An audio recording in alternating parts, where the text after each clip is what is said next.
There is a reason, or actually more than one reason, why I have not made a review, a short or long one analyzing the 2016 Suicide Squad movie. First few that come to mind is that I have forced myself a backlog of many different videos to be made in the future, but lately it has been the growing pile of more and more evidence about what Warner Bros. Did to that film. And after reading this long response David Ayer gave to this guy, I will not touch that movie until Warner Bros. Hashtag releases the Ayer cut so it can be given the fair critique in being compared to James Gunn's The Suicide Squad movie. I gotta say, it was nice to get to go to the movies again after a long time, and it was nice of my sister to join me in watching it. From my experience watching a movie for a first time, which is why the how I view it might end up changing eventually, but for now I can call this a proper movie experience to enjoy on the first time. The only proper comparison to the 2016 movie I can legitimately make is that that movie had the burden of being the first installment of the Suicide Squad as a franchise and had to show how the Task Force X was put together in the first place, and so had to sacrifice most of its opening to do that.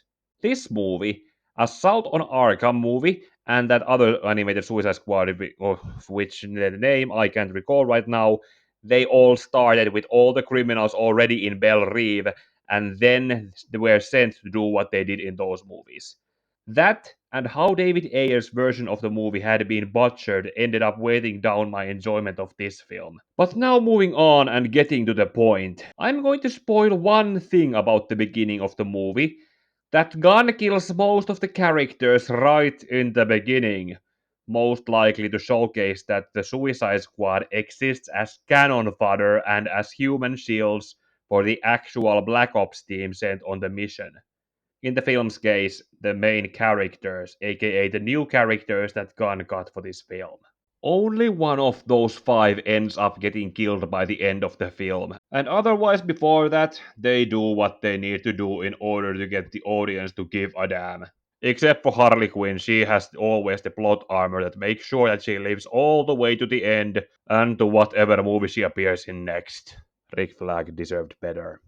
On the villain's side, the local island nation's president and generals were what they were, and from his time as the 12th Doctor, Peter Capaldi is such a professional actor that he managed to outact everyone in the same scene he was on as the Thinker.